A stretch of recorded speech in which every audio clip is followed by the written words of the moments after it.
And God is the giver of good gifts. And Christmas for us is the ultimate reminder that we couldn't earn our salvation, that we couldn't earn goodness with God, that we couldn't earn a right standing with God, that there is nothing in us that actually deserves God's goodness in our life. You know that you can have the most terrible decade,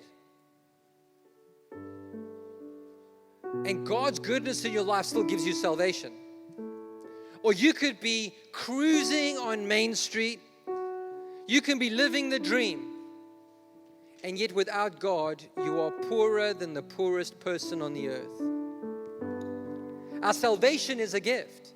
And that's why I love the Christmas story so much, because you think that we sing the songs and there's this bright star and all the people see the star and they're being drawn to it and they're recording it because it's going to be in all the Christmas plays and all the Christmas movies, and people are going to write songs and Christmas carols about it all the time. And it's all being recorded. It was easy. There was a red carpet that was rolled out to Bethlehem, and Mary came in her Jaguar, pulled up to the stable and said, listen, yeah.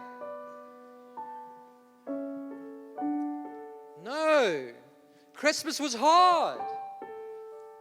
A pregnant lady, number one. Number two, she had to walk and travel.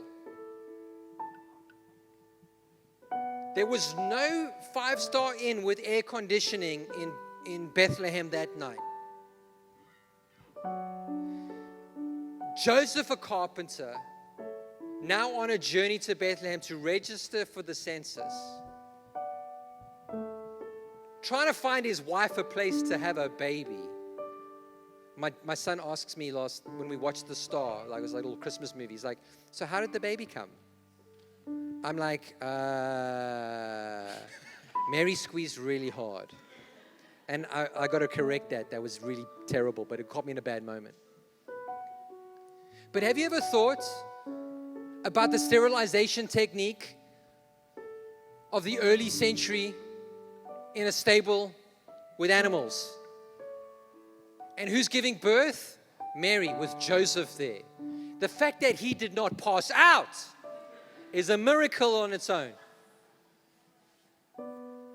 He says to the cow, just hold my cloth. He gives to the goat, like just hang on, we're just gonna, guys, get away. I'm trying to deliver a baby here. And Mary, she had no medication. Son of God, King of the universe, Lord of all. A dirty stable with an audience of animals in an unsanitary environment. And God chose to visit humanity in the humblest place, not in a palace, not by the sound of the king's court, but the sound of cows mooing, sheep bang, dogs barking. And it reminds us that our salvation is a gift from God that was hard fought. And this Christmas, we're called to relive that, to make Jesus the center of our celebration. Spend as much money as you can afford. Don't be stupid. Have as much food as you can afford. And if you have too much, share it with somebody who doesn't have.